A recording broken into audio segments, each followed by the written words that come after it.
Hi everybody, and thank you so much for joining us here for this virtual career night that we are live streaming directly from the library at DTU. My name is Jacob and I work at the Career Center at DTU. And my name is Jeppe. I work at DTU Partnerships. We are your hosts tonight and the organizers of this event. It's a pleasure for us to welcome you tonight to this very first DTU Virtual Career Night. This event is a collaboration between our two departments and the dedicated companies and organizations who have entered a partnership with us.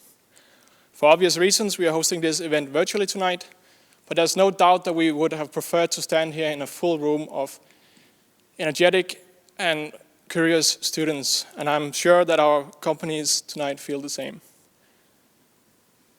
And hopefully not too far in the future that will be possible again, but tonight we stick to virtual. With that said, we are overwhelmed with the amount of students who have signed up tonight. More than 300 of you have chosen to spend a couple of hours with us tonight, and we are super happy about that. That's more than we could fit in this room, so in that sense, virtual has its advantages. And we're also very happy to welcome the 6 exciting companies that we have on the program tonight, who are also DTU's brand new talent partners. What are 6 talent partner companies that you'll meet tonight have in common is that they're very keen on connecting and engaging with you, the students at DTU, in a more continuous way than normal.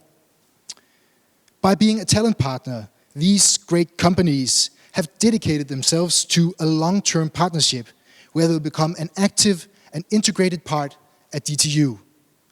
In other words, this will not be the last time you meet the companies that you meet tonight. They will contribute and participate on a number of other occasions in the near future. More about that will follow. But tonight, you'll get the chance to learn more about the technical challenges that these 6 companies are facing, and also the professional opportunities they're offering. And they will tell you how these challenges and opportunities can lead into a future career for you as an engineer in their organizations. We hope that the company's presentation will give you new perspectives on what a career as an engineer looks like and give you inspiration for cultivating new professional interests. And last but not least, this is also an excellent opportunity for you to get a better understanding of how you can apply your theoretical knowledge and competencies in different areas of the business sector. Now let's take a bit of an outlook on where your competencies are needed these days from the scope of 2 of the major trends, sustainability and digitalization. If we start with these, the Sustainable Development Goals, I know these are almost overused by everyone today, and I'm pretty sure you're familiar with them already, but they do give a good idea of where many businesses and organizations are shifting the focus to. Without going into specifics, I would just like to point out that several of these 17 goals requires clever engineering to be resolved. And there's only 9 years until these goals are supposed to be realized. So that calls for innovative solutions, that calls for you clever engineering students out there. And if we jump to the ever-present topic of digitalization, there's also a lot going on for engineers. Take a look at this table. This is from a report from the World Economic Forum, who published a report last year on the future of jobs. In this, they included a survey with major corporations across industries from all over the world. What you see here on the table is the top 20 job roles that are increasing in demand across all industries. If we zoom in on the top 10, at least 8 of these are directly related to competencies that are taught in the classrooms of DTU. And just to repeat myself here, this was a survey across industries. So everyone is in the middle of this digitalization, and you engineers are in the forefront of it. So career opportunities for engineers are expanding and getting more diverse, and our company lineup tonight says it all. You can hear more about working as an engineer in management consulting firms. You can hear about working with IT development in a governmental agency. You can hear about working with world-class speakers and headphones in the audio industry, and you can hear about working in a Danish fintech company. So, here's the program for tonight. And first company on stage is EPOS, who will tell you how to unleash human potential through the power of audio. And after that, you'll get to know more about creating real impact together with BCG Platinion and Gamma. And then we have KPMG, who will answer a question I know many of us are asking: consulting memes, are they true? And when we have been enlightened with an answer by KPMG, we will take a short break for 10 minutes, and then we're ready for a new round of companies. After the break, EY will take you behind the scene in the organization, and afterwards, the IT and Development Agency of the Danish Ministry of Taxation will most likely change your perception of public sector IT. And finally, BEC will give you the presentation from central to decentral IT architecture and why it matters. And we will end the night with some closing remarks. And actually, Jeppe and I already had a sneak peek at the company's presentations, and there's definitely something to look forward to. Therefore, we really hope that you're going to stay throughout the full event. And before we let the first company come up on stage, I'll just run through the practical details for this event. As you saw on the program before, every company has a 25 minutes time slot. Included in that is also the time for questions from you and answers from the company on stage. You can write your questions to the presenting company during the presentation in the Q&A function in Zoom, and then we will read as many as possible out loud at the end of each presentation. Moreover, it's also relevant to emphasize that no one is on camera and everybody is muted. And if you experience any technical issues, write it in the chat and we will do the best we can to fix it. And with these words, we will give the stage to our first company, EPOS, who have sent the Vice President for Research and Development, Jesper Koch. So Jesper, take it away. Yeah, thank you very much, and thank you for being here and inviting me. I'm really thrilled to be a part of this event. My name is Jesper Koch, and I'm the Vice President of Research and Development in EPOS. I graduated from DTU in '98, and I have now around more than 20 years of experience within the audio industry. But who is EPOS? Well, EPOS is a part of the Demant family, who has been more than 100 years of experience with audio. They are listed on the Danish Stock Exchange, and most of the people in Denmark know them also as Oticon. Oticon is the biggest hearing aid manufacturer in the world, and we are also doing headsets for the last 15 years. Our main products that we do is headsets for gaming and headsets for professional use in the enterprise segment, meaning that in home offices, call centers, receptionists, and so forth. The products that we do, you can see them up here. Over to the left, you can see two types of products for gaming. It is for the professional gamer or for the gamer who's gaming a lot. Big ear cups, big boom arm, a microphone located just in front of the mouth, so it's very loud and clear what is being said as a part of the game. For the leisure gamer who is on the move, we also have some earbuds where you can also play on the games where you are changing platforms. So if you start on PlayStation, you jump to the mobile phone, and then you go back to PlayStation again, or your PC, you can use that headset for that. Then we have another set of products that we do. It is products for where you want to take your meeting room back with you, even though you're working from home. The one with a big cup where we are eliminating a lot of background noise and still performing well with the microphone pickup. And then we have for the Skype for business, Teams, Zoom meetings, a wired version where you also very easy to hook up to these online meetings that you have. At the end, you can see a big speakerphone, which is used for meeting rooms. If you are collaborating and cooperating virtually, even though that you are not in the same room, you can use that as a tool, a professional tool to work. This is just to give you an idea of what kind of products that we do at EPOS. Our positioning in the market is that we want to be very premium, so we go an extra mile in order to pioneer the audio industry. It means that we are spending a lot of energy on research and development. We also spending a lot of energy in the craftsmanship of the products. So if you take up our product and try to use it, you can feel that the choice of the material and the mechanical solutions, the tactility in the buttons, all these functions are at very high end. So we are also pricing our product in the high end, so it is a very professional product that we are launching to the market when we go to the market. Finally, at the end, we would like to go an extra mile with all the disciplines within the engineering, so the end user at the end of the day will have a perfect experience with our products. All this just to set the scene and make sure that you have a better understanding on what kind of products is that we are doing.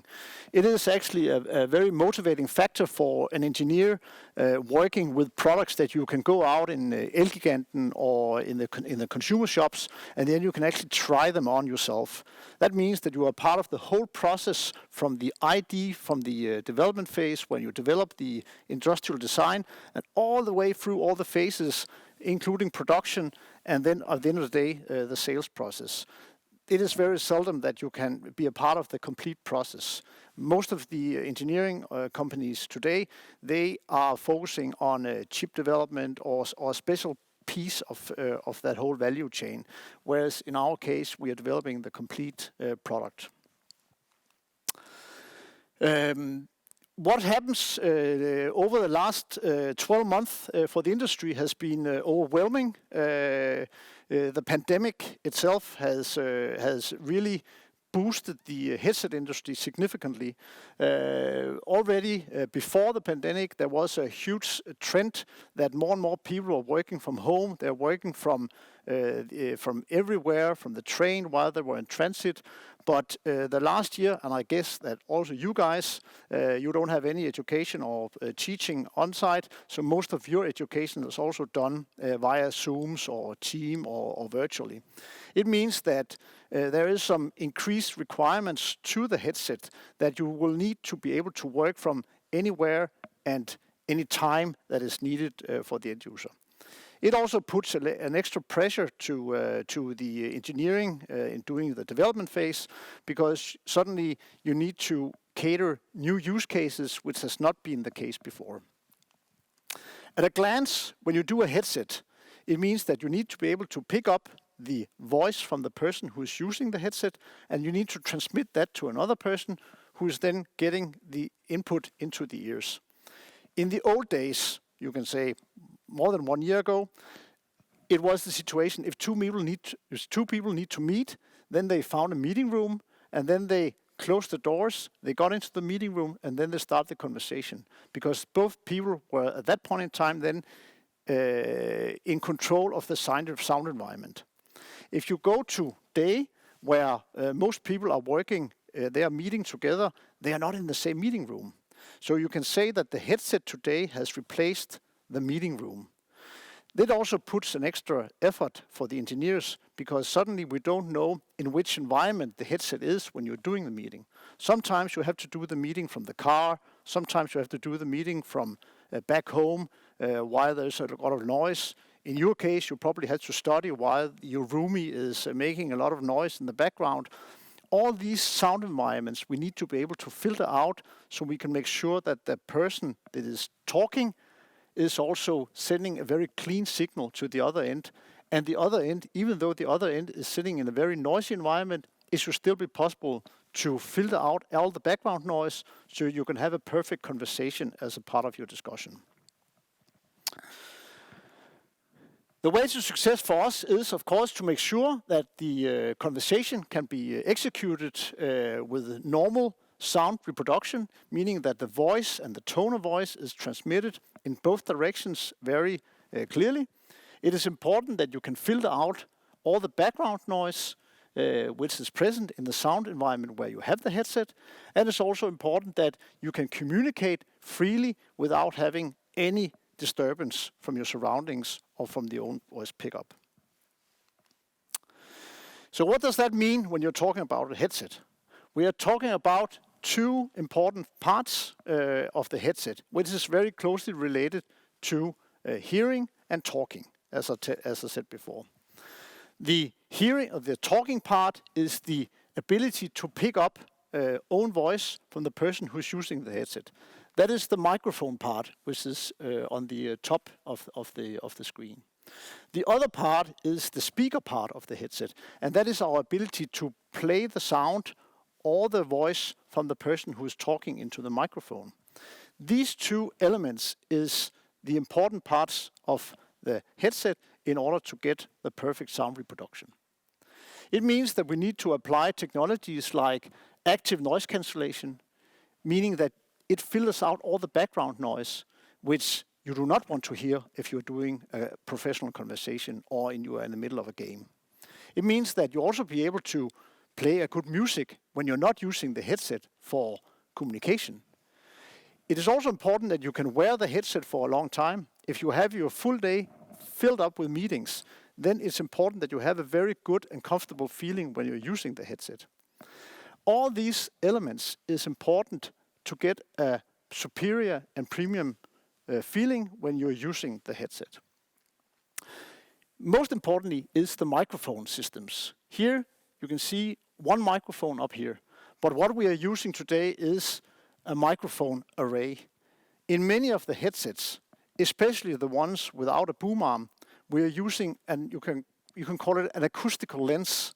You can compare it with photography where you are zooming in on things, and we can do that by placing more microphones in the product in serial. The product that you can see on the left, or all the way to the right side, only have one microphone, but that microphone is located just in front of the mouth. It means that it's very easy for that to only pick up the voice for the person who's using it. In this case, it's a gamer headset, and the microphone is located here. It means that the person who is gaming will have a perfect sound reproduction for his teammates who is playing in another room or next to him. The next product here, you can see there's no boom arm on that one. But here we have located 3 microphones in a row pointing towards the mouth, so we know exactly what is the direction of the microphone towards the mouth. That way we can filter out all the background noise and only enhance the noise or the voice that comes from the mouth of the person who's using the headset.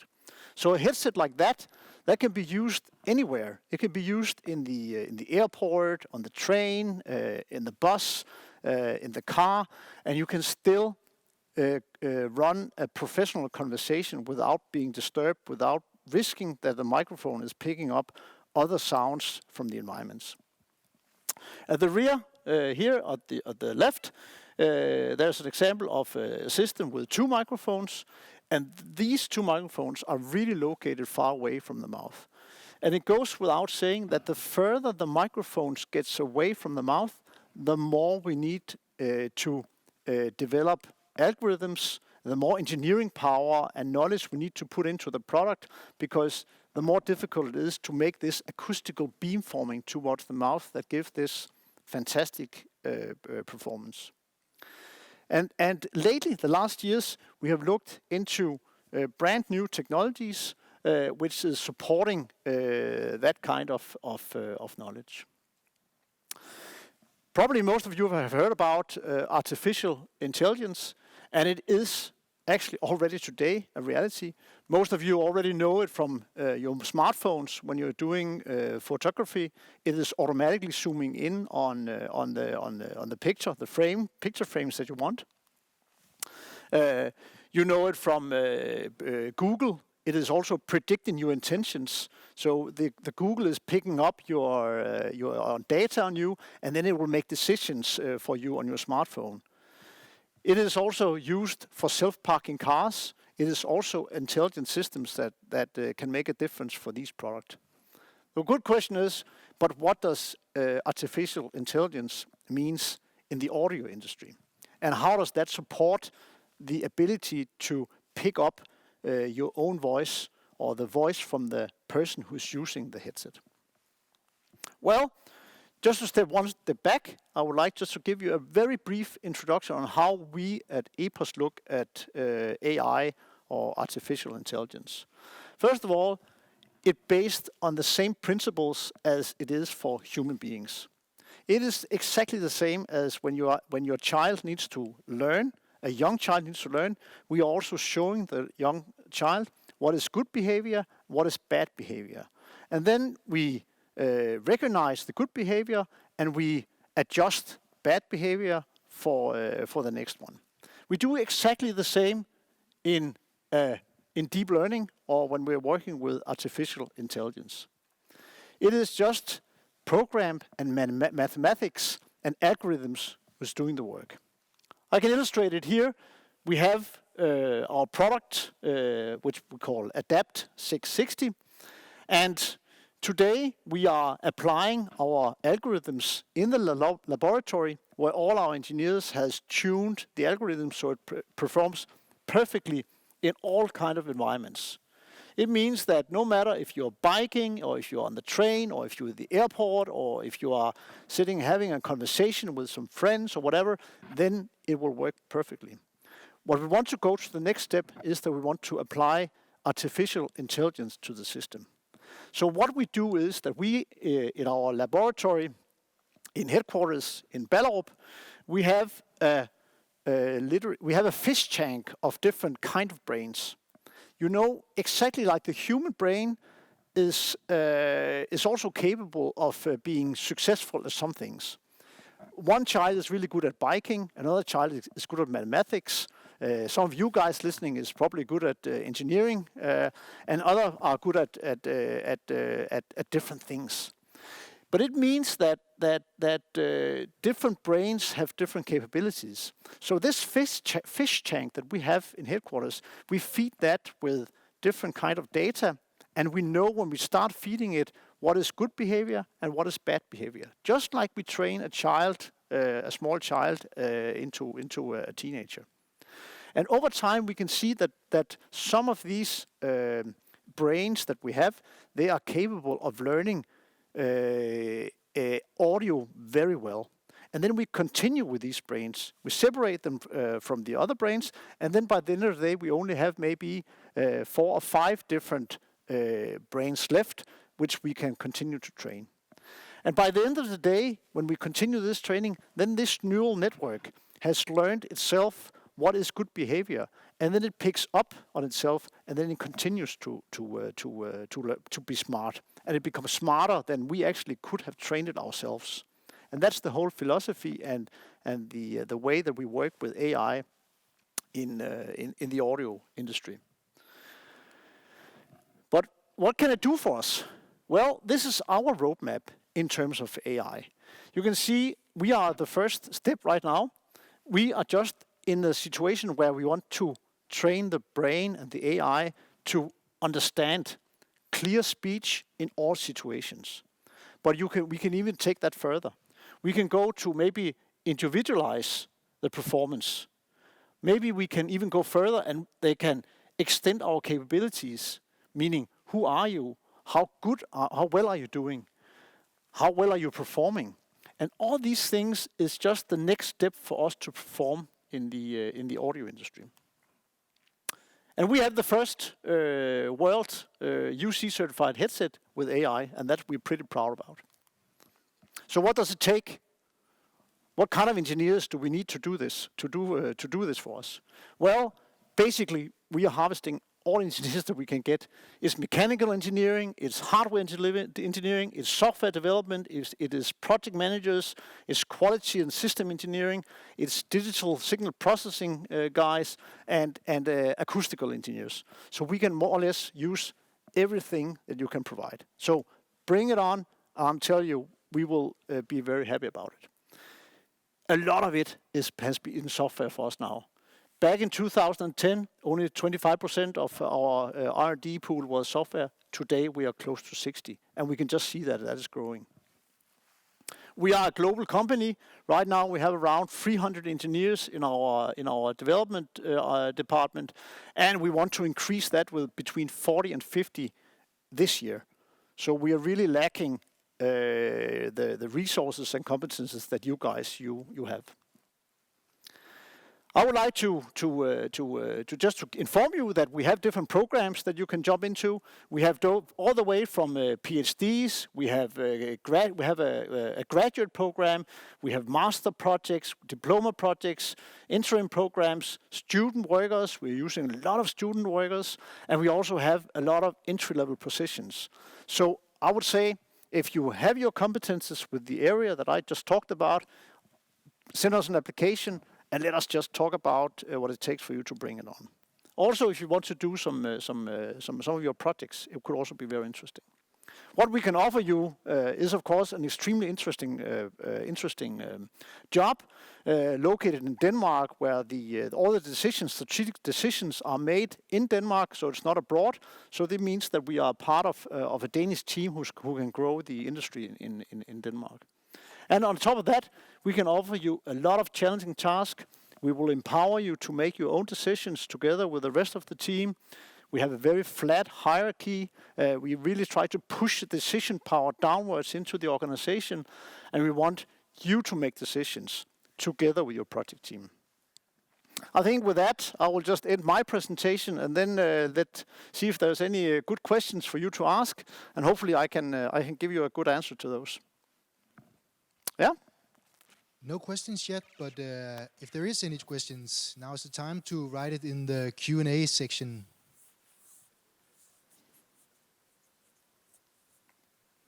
That's a bit disappointing. Let's see.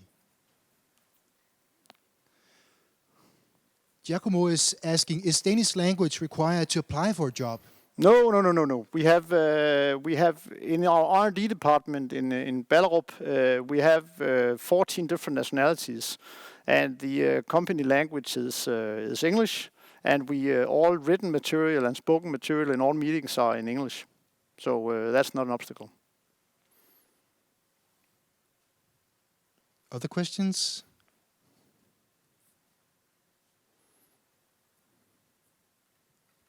There's coming a lot of questions now. Let's see. How many hours would I work if I had a student job? I think it's I think it's up to you, but I think at least you should have a 4 to 5 hours minimum for us to take it in. And then somebody's asking if you're in need of chemical engineers with international business background. Chemical engineers, it might not be EPOS, but I could imagine that also Oticon could be interested in that. So not maybe in EPOS, but in Demand, it could be interesting. And then there's somebody asking, what kind of projects are you offering? You spoke of master projects and diploma projects, but what would those specifically be? But that would be for us to support your final project, your project that you do in order to finalize your education here at DTU. It is not necessarily a project which is hooked up to any of our projects. Of course, there needs to be some kind of relevance for what we are doing in EPOS.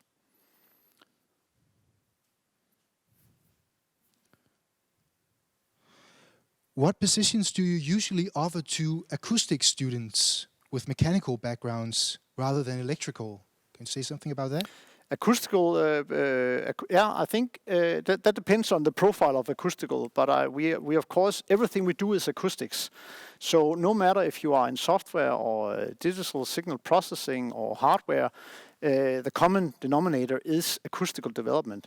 So we have analog acoustical guys who's doing a lot of measurements, and we also have some other digital acoustical guys. So you will be assigned into the individual project as a resource, as a competent.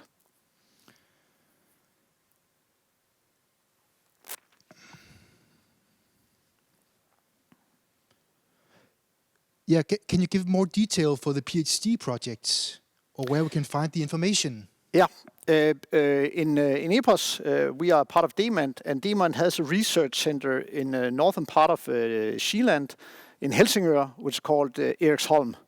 And we can go into that web page, and there we have a list of what we are right now focusing on is psychoacoustics projects with brain hearing, meaning a better understanding on how the brain is perceiving sound. This is the PhD projects students we're looking for right now. Okay, we have time for one question more. Let's see.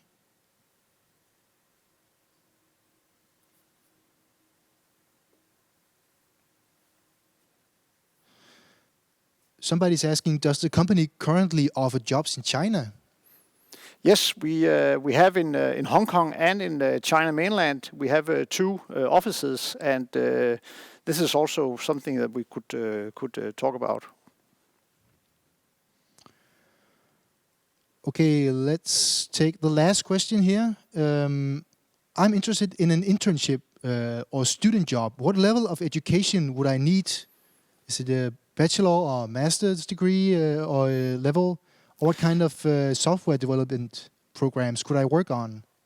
I think software student jobs is something, since you're not working full time, it could be testing, it could be also work with automated testing, it could be documentation. So it could be a lot of things within the software programs. So I think, and it doesn't really matter whether you are a diploma or you are a master. Of course, the closer you are to finalize your education, the more that we can, the more task and responsibility we can give you. Okay, one final question, and maybe it's a big one. Do you think about sustainability, Jesper? Yes. We have the world, the 17 world goals is something we also work with in Demand, and we have a program for each of those. So yes, we are working we spend a lot of energy in that. BCG Platinion and Gamma, and now it is time to welcome Anushka and Frederik up on stage. They are from KPMG, and they will, among other things, tell you if consulting memes are true or not. And for those of you who just tuned in, questions for KPMG must be written in the Q&A function during the presentation, and we will read them, as many of them, out loud at the end of the presentation. So, Anushka and Frederik, come up on stage. Thank you. Let's see, this is the clicker. Shall I... Cool. Does it sound good? Perfect. Nice. So, welcome, guys. I'm Anushka from KPMG, and I'm Frederik. Yes. And what we would like to talk to you today about is just a general explanation. What is KPMG and what is our graduate program like? Then Frederik will talk more about technology enablement, the department that he's working in, and what it's like to be a graduate at KPMG. And then, of course, we know everybody looks a lot at Instagram. Everybody is always on consulting memes, and we know that we're made fun of a lot. So we want to show you guys, is it actually true or false what they say there? So first of all, my name is Anushka, and I'm a talent acquisition specialist at KPMG. My background is very different than yours. I used to be an auditor and transitioned into HR a couple of years ago and have a CBS business school background. Yes. And my name is Frederik Søborg, and I'm a senior consultant at Technology Enablement at KPMG Denmark. I've worked at KPMG for 2.5 years now, and actually started as a graduate in 2018 at KPMG. I'm originally from Aalborg, and I have a master's in IT management from Aalborg University. Yes, so very briefly for the ones that don't know, what does KPMG do? So basically we have 3 pillars, audit, advisory, and tax.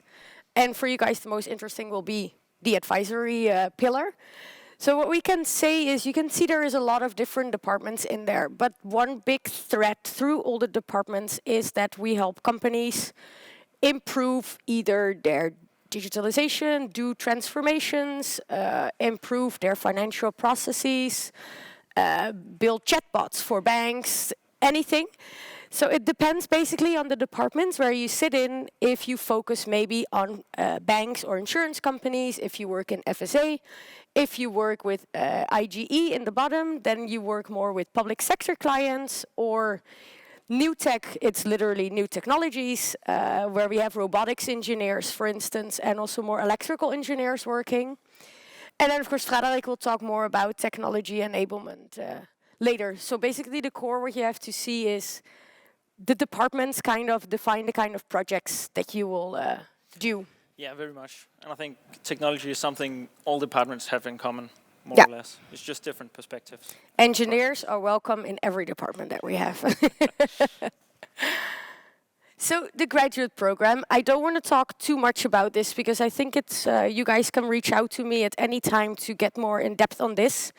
But what I can briefly say is it's a 1-year program where we will focus a lot on your professional and personal development. So that could be core consulting skills training, project management training, but also presentation skills training or building PowerPoint slides. Like when we are on a graduate trip, we have the most consulting competition I think there is, which is who can build the fastest, the coolest slide. There is Excel training. So there is a lot of different types of training. And what I thought one of the most fun things of the graduate program was this 1-week trip, hopefully abroad this year, but that's not up to us. Where you go with all the graduates, so advisory and audit go all together.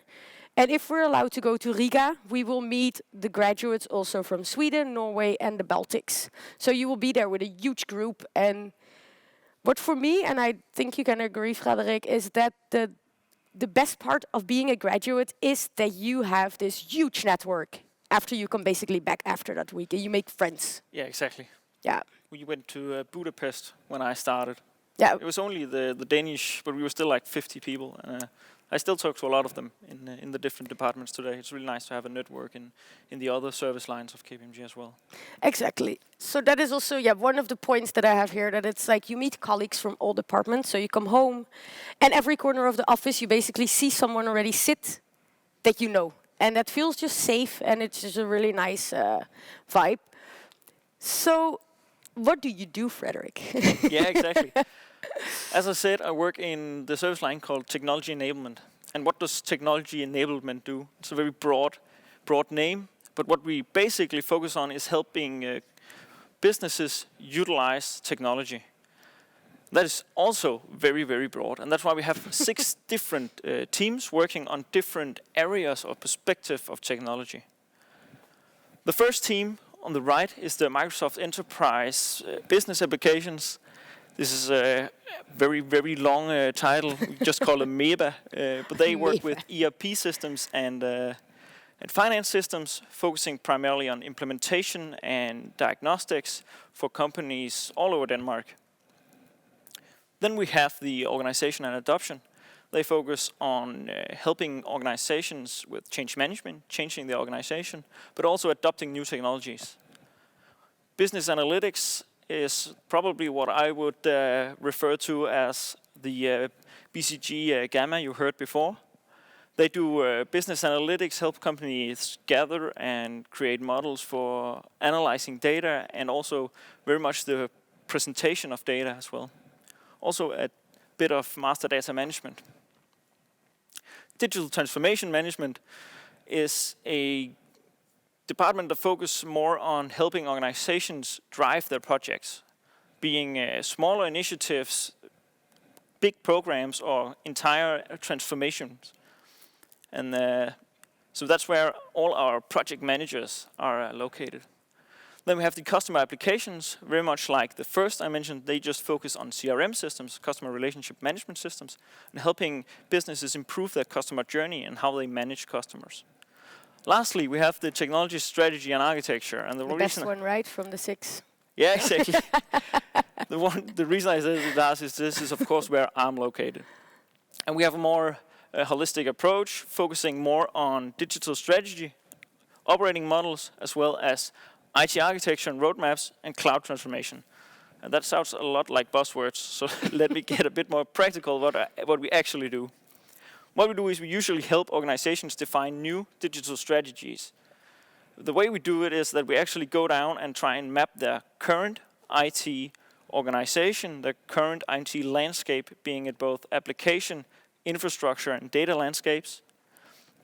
Then we define their business needs and their business drivers and help them define a target architecture for where do they want to go. And based on this, we create roadmaps that define how do we actually get there. And then we have the cloud transformation, that specific area we help organizations understand what they can benefit from the cloud, what barriers and what pitfalls they have to understand there is using cloud technology, and how to best migrate their current systems, if at all, to the cloud. Yeah. So, consulting memes. What do they make fun about? So we've divided it in 3 topics. The first one, work-life balance. So what we will do is I will show kind of the memes, and Frederick will explain based on his experience of KPMG, is it true or is it false? How do we do? So, problems in your personal life, choose a career in consulting. No personal life, no problems. Or, how many hours a week do you spend in Excel? More than I spend with my family. Name something you thought existed to only eventually found out was a lie. Child, Santa Claus, divorced, love you forever. Consultant, work-life balance. Roses are red, violets are blue. I'm probably working tonight, and so are you. And then the last one, of course, like, sorry I didn't answer. How about we chill out in around 2 years after I rage quit from work after burning out from a bad work-life balance? So, Frederick, yeah. How is your work-life balance? It's varied. It's definitely not as bad as they mentioned here, but sometimes it is. Well, it depends a lot on the projects and what stage of the project we're in. Up to our deadlines when we have to deliver, we usually have quite a lot of working hours. But there's a lot of time for personal life as well. I think this one I actually had an example of this week where I talked to an old friend, and he asked me if I could have a call with him because he needed to talk, and I had to extend him to the weekend because I'm under a lot of pressure right now. But 2 years, I have not experienced that yet, at least. I hope not to. No, and I also think what is really important maybe to say as well is you're as busy as you want to be. So we have some consultants that sit and work a lot, but that is people that are very, very... Their work is not their work, it's their hobby. They love geeking around and they love to sit with their specific projects, and they can sit hours and hours. But we also have consultants. We have a girl actually from DTU, from the mathematical modeling and computation. And she very clearly stated from the start, she's like, I really want to be a consultant, but I don't want to work 70 hours a week. I don't want to constantly build my life around work instead of the other way around. So it's also very much about your communication. Some people want to work a lot. They get the chance to work a lot. If you don't want to, you don't have to. Like, we don't expect people to never eat dinner with their family, or if you play every Tuesday evening football, then we're not suddenly going to say, okay, you started at KPMG, quit your football game. So it's very much as well like aligning expectations, I would say. And there's a lot of flexibility as well. Yeah. Even when you have a lot of hours, you can usually spread them out as you please. It's only like client meetings and specific deadlines that actually get in the way. And it's also, I think, some weeks you're very busy, but then other weeks you might not be busy at all, and you leave the office at 2 or 3 when you leave the home office, or how we want to say. So then the last one here, a real story. My team is exhausted. They worked 80 hours this week without a single break, not even time to shower or eat. Weekend work on top of that. We need to get it under control. And then the partner just replies, too bad, it's consulting, they should expect it. Yeah. Is the partner that kind of... No. I want to say a word which I shouldn't say. No, they're actually quite understanding. It's not that long ago I had not an 80-hour, I think it was a 75-hour week. And it was I think I've had that like twice in my career at KPMG, so that's about 2.5 years, so it's not that bad. But the thing that is most important is that you're also acknowledged for it. After this week of crunching, as we call it, the partner of our department actually sent a bottle of champagne to everyone who attended, and our project manager, who was lead on the project, he actually stayed up with us even though we were working all night, just making sure that everything was okay and motivating us and helping however he could. So, yes, there is long hours. So I would say the work-life balance is kind of busted. We don't agree with them. Then, tasks and projects. So, next project will be better. Current project, next project. How does that work? Yeah, that depends a lot on what department you're in. But at least for my case, this is very rare. Even though a project might look a lot like an earlier project I've had, when it comes to mapping an architecture and helping them define their future digital strategy, clients are very different. And that's the same with projects. It's always different. It might be the same deliverables we're delivering, but the actual content of the report or the actual system being delivered is always different. And there's always new things that we need to add or think about. So I actually say that's one of the things I really enjoy about working as a consultant, and especially in KPMG, is that I don't have two days alike. It's always a new project and always a new challenges and new areas to explore. Yeah. So, how good are you at finding restaurants, Frederik? What is your what is your responsibility at KPMG? Yeah. It's definitely not finding restaurants or getting coffee, for that matter. Printing? No. No, not that. When you start at KPMG, even as a graduate, you're still hired as a consultant. That means after you've been a week with the other graduates on not vacation but onboarding. You actually if you call it vacation. Well, there was some drinking. You actually start up in your team and expected to deliver as a consultant. So almost from day one, you get to work on projects, work on your specific area, and help on projects. The dinner reservation is actually reserved to the activities committee. So that's all you, right? That is, yeah. So that's also something we have. Like, so teams have activities committees as well, and we have an overarching one in KPMG because if you make sometimes long days, you also want to have fun. So I can assure we have a lot of fun. Then, what do you do as a consultant? Convince pretty slides, make pretty slides fast, make other people make pretty slides fast, or convince the pretty slides will lead to real impact. Also, again, make slides, fix slides. So, is slides the only thing you do? I do a lot of slides, yes. It is management consulting, but we also do a lot of other things. As I mentioned, we do implement systems, and we do also integrate systems. And we don't have a lot of coding. Actually, I think they do a lot of coding in new tech, but at least in technology naming, we do not do a lot of coding, but do a lot of configuration and integration. So it very much depends on the project as well. Sometimes when we deliver a digital strategy, this is usually delivered in the form of a report. And this is usually done actually in slides, and then there's a lot of slides to fix. But currently I'm also working on implementing an HR system at a Danish lawyer firm. And that's a lot more hands-on. That's actually integrating the system with their other applications and implementing it in Power Platform or Dataverse, as it's called today. Yeah, and like Felix said, there is a department indeed at KPMG where there is like the actual programmers sitting there, and where we have a little lab in KPMG where they make stuff. To go not in too much detail, but again, with that, I'm very happy to have you guys reach out to me, and then I can connect you to people that can really good explain what is happening in that department. Yeah, I think the key difference between new tech and technology enablement is that new tech is very technology focused. They focus on new key technologies and help clients apply them for specific projects.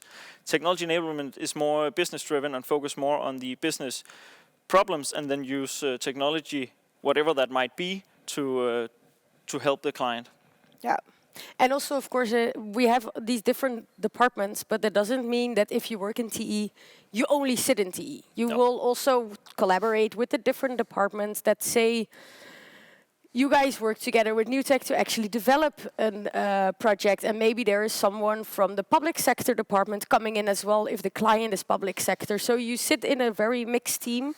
Yeah. And you will also help out maybe sometimes the projects from the other departments. So it's you don't corely have one core focus where you just learn maybe one technology, one software, or one method. It's very broad, and you can explore a little bit and taste a little bit around what there is. So the last topic, deliverables and clients. So what is the client's input mostly the font color and changes? How or are they very, very, very terrible? Or are they very, very smart? How are clients? How are clients? How do you work with clients? Like what is it like to work with clients and interact with them and have these interviews with them? Yeah, again, it depends a lot on the project and what stage we're in.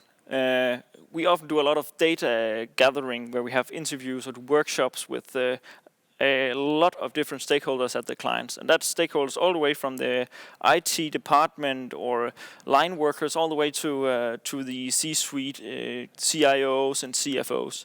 And there's a big difference in the way they act as well. We have had you will get to meet clients that are hard to work with, and you will get clients that are very specific on what they want, even though you might not think it's the best. And then it's up to you to explain why it's not the best. Font colors and change slides is not something we get that often as feedback from clients. That's usually from the partners. Yes, and then the last one, strategy implementation. So how does that work? Does it work, basically? Does it work? Yeah, exactly. That's again, when you deliver a report, you deliver it to the client, and it's up to the client how they use it. We don't have much control there. But when you implement systems, we do have sessions and hypercare after the implementation to make sure that the client understands how to use the system properly, that the system is fully functional, and that they don't actually do workarounds but use the system as intended. Yeah. So there are measures. Yeah, so I think it's also good to know that there is not just report building, but there is actually actively going to the client and making sure that whatever we suggest to them is we help them. Yeah, exactly. Get it up and running, and how to maybe also do get their people, like give these workshops indeed to get their people to learn how to use the systems and to basically be on call all day, every day. Do a lot of training as well, especially in the more functional areas as MEBA and customer applications.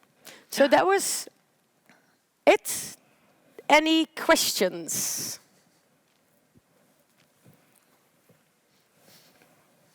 Yes. Is there a graduate program track for engineers? Yeah, so there is one graduate program basically for everyone.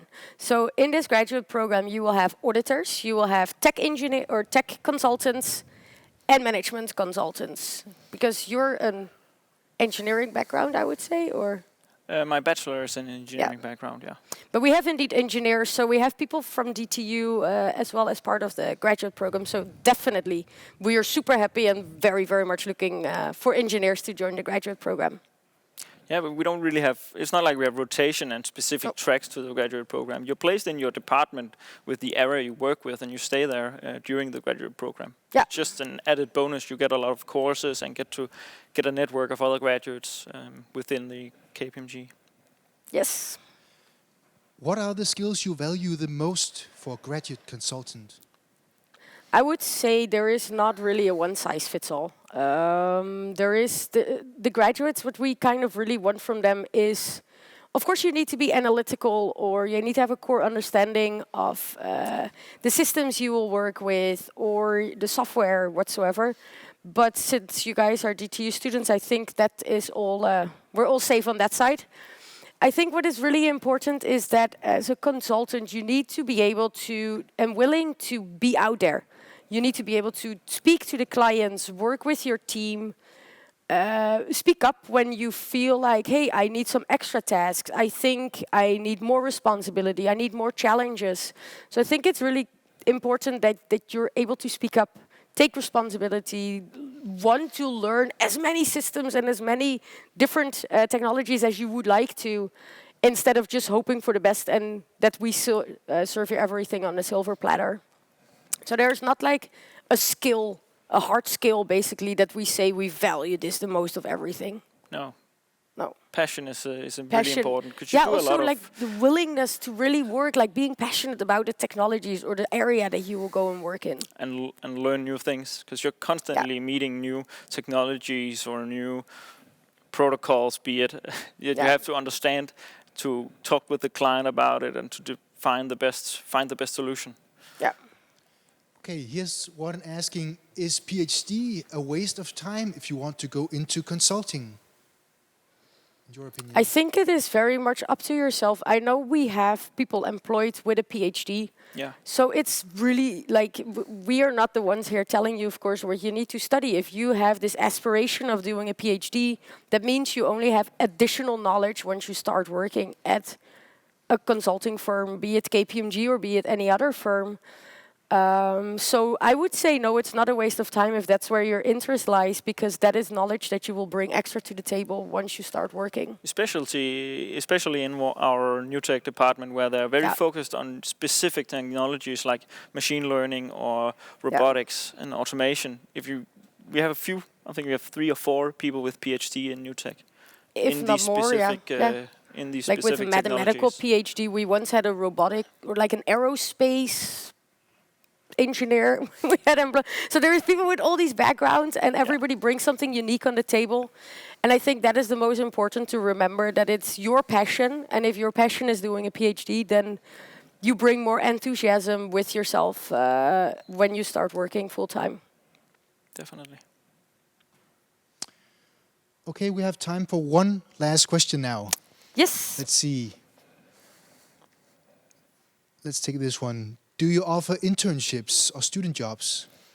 Internships, not really. I know again, that is the new tech department, they sometimes have collaborations, but that's done mostly indeed. So we have a lot of students. We have a specific prototyping team even, which is like 7, 8 students that sit and try out different stuff. They try to build machine learning models now for Google, or they just try out a lot of crazy stuff. And if that then could go into an internship, yes, but we don't have a specific internship program in that sense. But we do have a lot of students, so you guys can always have a look at that, and we're very happy to get some more prototypers as part of the team. Yeah, for technology enablement, we don't do internships as well. We don't have a specific students' job ads, but feel free to write to us, because we're always in need of Exactly, yeah. good things. Yes. Time's up. Yes, thank you guys for listening to us. I hope it was interesting. Feel free to reach out. Yes. Cool. Then I give this to you. Thank you, and thank you to Anushka and Frederik from KPMG. And thanks to the 2 first companies as well. Now it's time for a short break for 10 minutes. We will be back 18:35.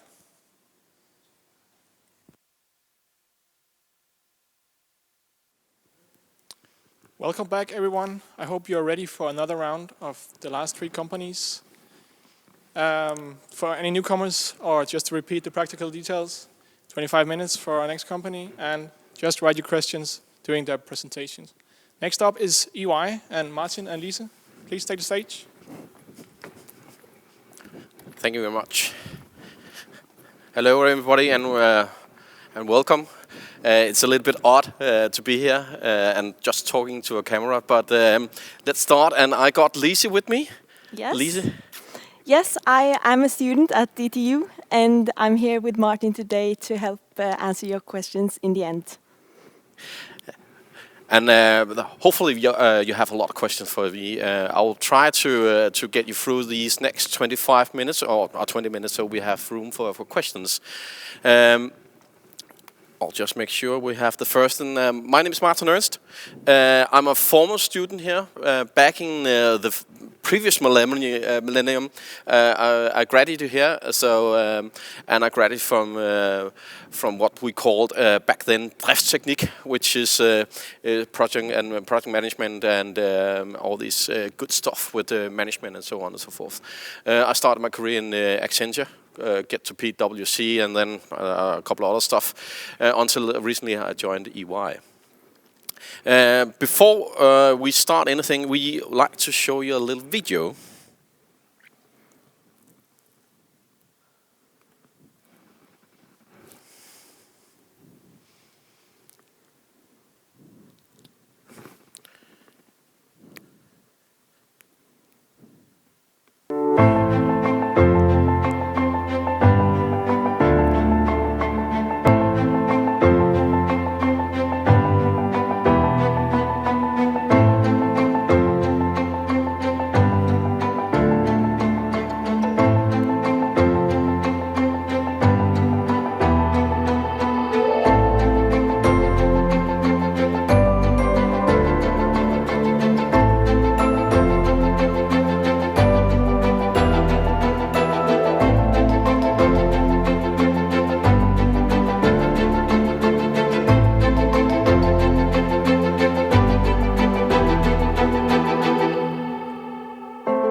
So it was just an introduction. I hope you could hear the sound out there because it was the total silence in the studio here.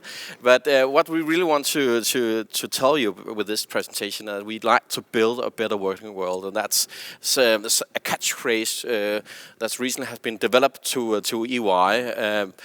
Previously, it was a company called Ernst & Young, and since my name is Martin Ernst, I really hope that they could keep this name, because then people are saying to me, "Are you the Ernst?" But unfortunately, there was a company hired by Ernst & Young back then to find out how we could tell the world what kind of company we like to be, and we want to be the one that building a better working world, and it's a holistic view, meaning that we like to, of course, look at our clients, make them better, and build a better working world for them, but also for our employees as well as the community.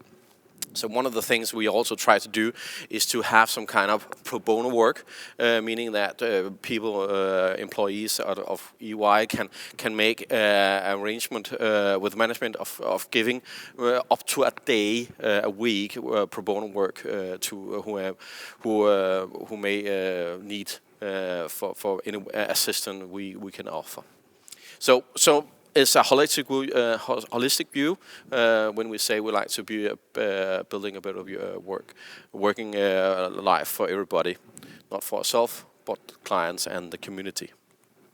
A little bit about EY. EY is quite big company. As you can see from the left top corner here, there's about 300,000 people in the world, based on 700 locations. And if you look in Denmark, we only it's 1,800 people, but still a good amount of people, and that makes us well, someone called it one of the big four, where we have all these services you can expect from a full service consultant firm.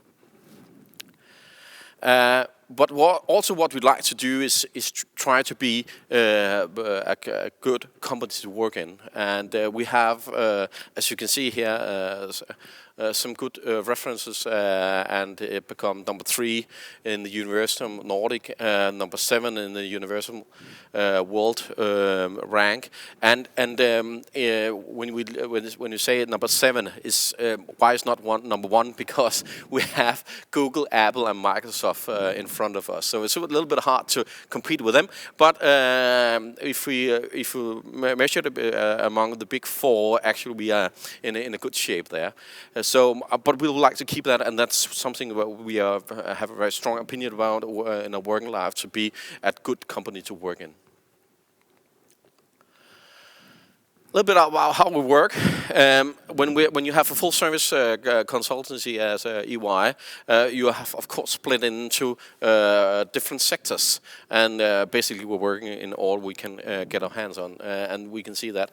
And we also have the more used service lines, the assurance, consulting, strategy, and transaction, and tax as part of them. What we are talking about today is the consultancy part, because it's most relevant for you guys out there. And we really like to be a consultancy firm, of course, with the traditional ones as a transforming business, change management, and so on and so forth.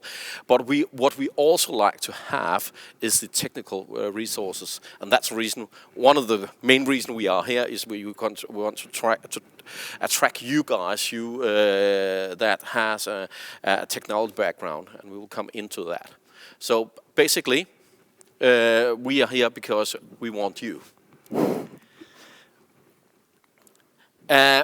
We have, it may be a little bit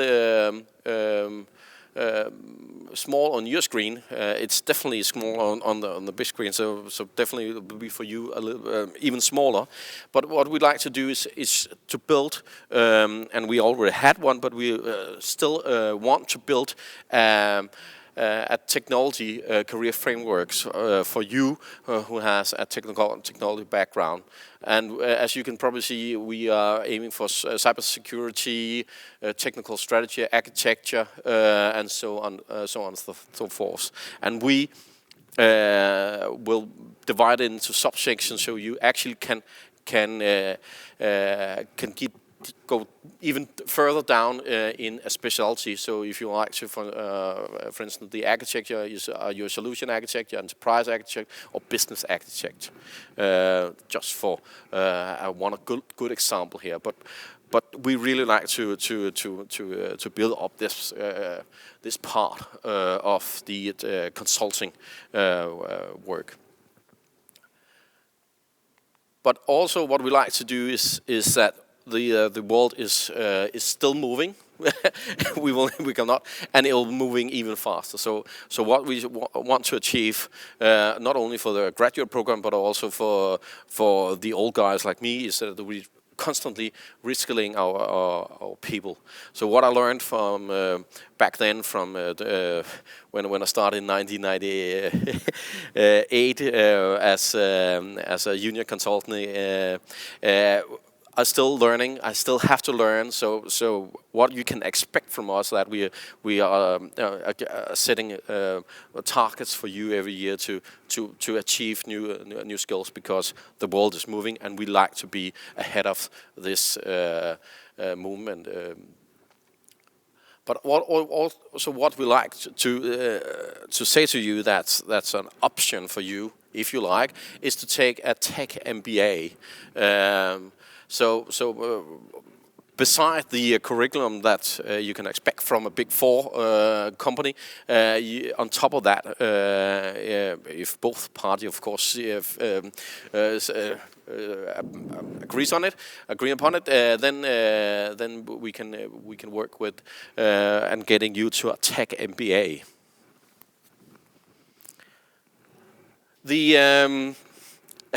the main theme, the main tagline for this presentation was behind the scenes, and now we try to give you a little bit more about what happens on one of our projects.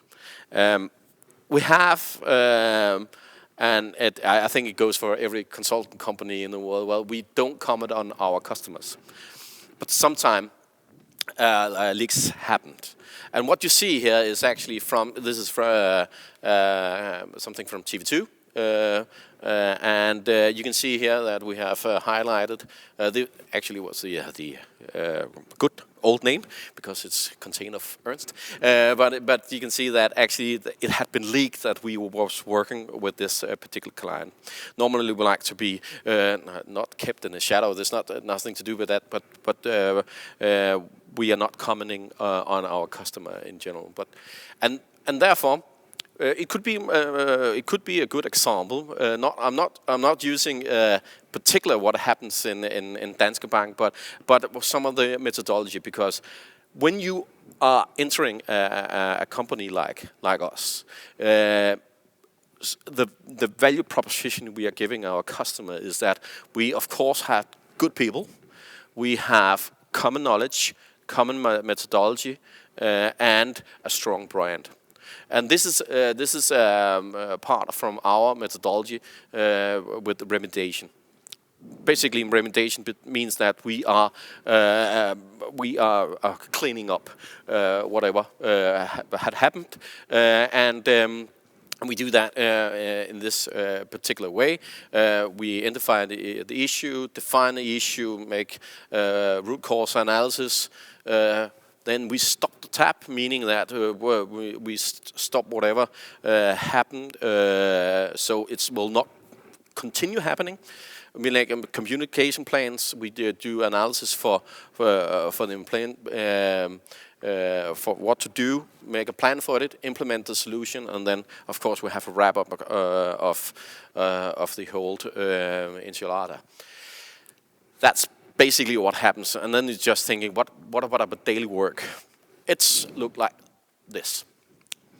PowerPoints, Excel sheets, PowerPoint, a lot of emails, more PowerPoints, Word documents, analysis, and then when we come to Friday, we have a drink. But basically, because what we it's maybe a little bit confusing, but what we try to do here is that we try to work hard with the analysis, but we also need to have a good balance, and we don't like to have. It's a little bit hard in this in this time, but we like to have some social events on Fridays, and so we get together because we are out on the client side. Normally on a Friday, we try to come back to the office and meet with our colleagues and see how they are going with their customers over there. And also, in this particular case, we try to, when it's possible, like this event, to represent the company and to get more good colleagues on board. So basically, so this type of work is lots of analysis. It's lots of presentation from our findings, meaning that we will have to dig down to whatever issue there are, and it could be using Excel sheets, it could be data marts that we are building, and then wrap it up to a presentation, make sure we have stakeholder commitment, and so it's lots of talks, lots of communication with people, and then of course the internal work, because we need to get this knowledge about what we're doing back to the office, make sure that everybody else is up to speed, so they will be in a good shape when you do that.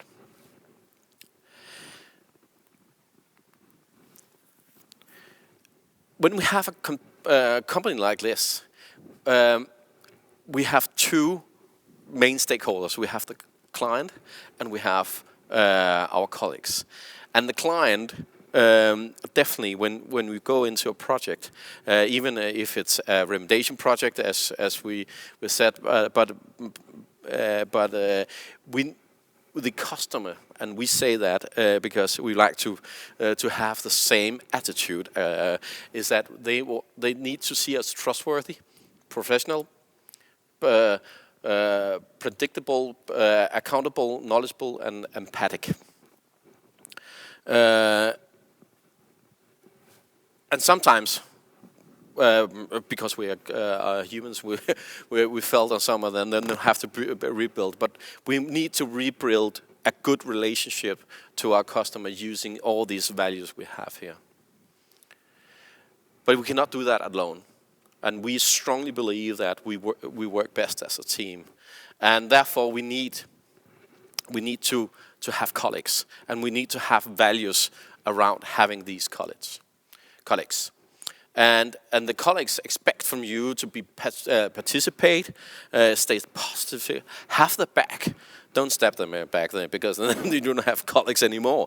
And share the idea, be an active part of the EY team, just like Lisa and I, we are now, because we actually try to get other people on board, ask for help if you need it, double check. Whatever you do, we have this 4 eyes review, meaning that, of course, I got 2 eyes, but Lisa is also looking at this presentation. For instance, we did together, and we had another reviewer just to make sure that we have everything in place. And so on, so forth. So we both have to be professional towards our customers and make them gain their. We have to gain their trust, but we also have to gain the trust from our colleagues. A little bit about the next step. Yes. Lisa, Of course. So, of course, we're here to recruit also. So we want to tell you about all the opportunities you have in EY. And we have some talent training, or we have some women in consulting mentorship programs that you can learn more about if you follow us on social media.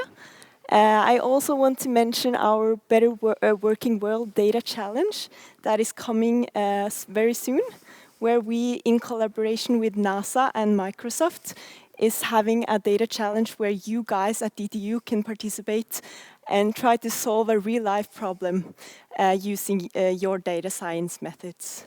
And yes, we also have virtual open house if you're interested in looking at EY. And you can become a junior consultant just as I am, or you can write your master thesis in collaboration with us.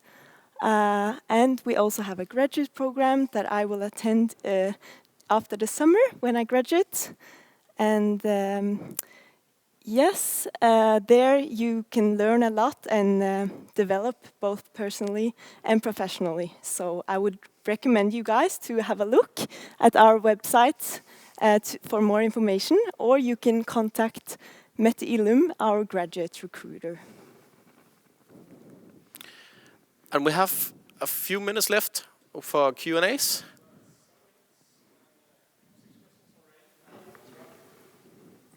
We have 7 minutes, and we have 6 questions already. There's one from Mickey. How many different fields of disciplines and roles can I as an aspiring consultant, be part of? I need to have it again. It was a little bit hard for me to... How many different fields of disciplines and roles can I, as an aspiring consultant, be part of? Different roles? Yeah. Several. There's a lot of roles. Oh, yeah. You can be... Yeah, as a start, I think you will get into a team that will be a product manager, but you can start as a data analyst and start working on some of the analysis, and then you can move to be a project manager as a manager of the team on the client side. You can also be a programmer. You can. We also sometimes need to test. We need to get some people understand the business. So we have some business analysts. We have some business architectures. So basically, all these roles you saw here is just for the techie people, but we also have business consulting in my mind when we are at DTU, because I went to a DTU and I'm a business consultant now. But this is the techie firm. So all these roles, as you can see here on the screen, is something that you can apply to. We didn't bring the business part of it, but imagine that you have the similar amount. All right, next question is, what kind of work does a specialized technical engineer do? Do we advise as business consultants, or is it independent technical work, like simulation or calculations? Oh, it could be various things. It could be you could be as a independent technical advisor, so meaning that you advise the companies in choosing between 3 different technical stuff. You can, but also a technical area that we are trying to grow very much is the cybersecurity, the AI, all these buzzwords that are right now. Machine learning and so on and so forth. But so it can be various things. But we can also sometimes be in need of analyzing good old stuff when we have a bank. These technologies as AI and so on, they're not ready for that. I think to sum it up, our work is very much a variety of different tasks. It really depends on the project you're on. And you can try almost everything you want in EY, I think. Yeah. All right. Next one is, does go the extra mile mean a plus 60 hours work week? In good old days, when I started consulting, it was the rule that you need to sit on your bench for 60 hours a week. We don't want to do that. It's simply not the way to work, because people are burning out. Of course, there are sprints. We have to do sprints, but we are very much aware of that. A sprint is a sprint. If you can't complete a marathon using a sprint. So therefore, work-life balance is very important to us. So we're looking very much into it. All right. Here's a specific one. Who would you recommend to contact regarding a potential master thesis? It was Mette. Yeah, you can contact Mette Illum or one of us if you find us. All right. And Mette Illum, the email is our graduate on the left. degree. But in general, you can contact any of us through social media or our website. Then the next one is, do we have to speak Danish fluently to do consulting? No. We have many different nationalities in our teams, and our main language is English, so it's not a problem. It's very, in EY, it's very much Nordic as well. So we're working Nordic, so you'll be definitely having colleagues on the same project from all the Nordic countries, but also you will reach out to people with special knowledge from all over the world. So we have these 300,000 people, and they are sharing knowledge into a knowledge base called Discover, I think, and therefore we have a very international environment in EY. All right, I think this is maybe the last one, but do you have any entry-level positions available? Yes. All right, that was a short answer. Let's do the next one.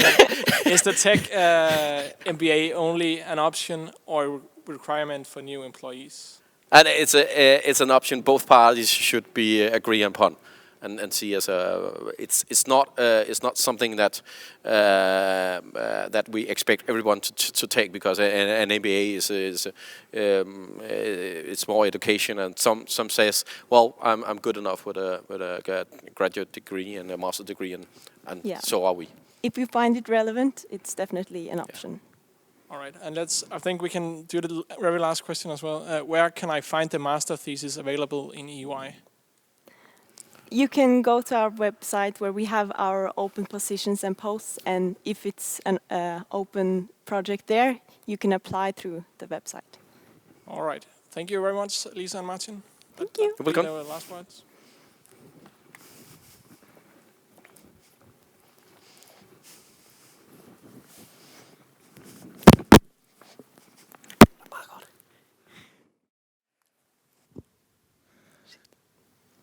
Thank you for your presentation, Lise and Martin from EY. And now I'm really happy to introduce Eske from the IT and Development Agency of the Danish Ministry of Taxation.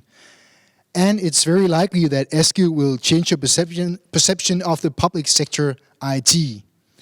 And for those of you who just joined the live stream, questions for Eske can be written in the Q&A function in Zoom, and we will read as many of them as possible out loud to Eske at the end of the presentation. So Eske, the floor is yours.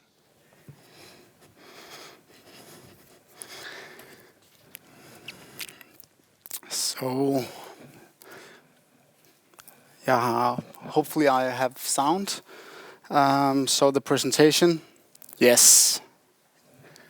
Great. So, hello everyone. I'm Eske, and I'm here to change your perception of public sector IT. So that's a bold statement, obviously.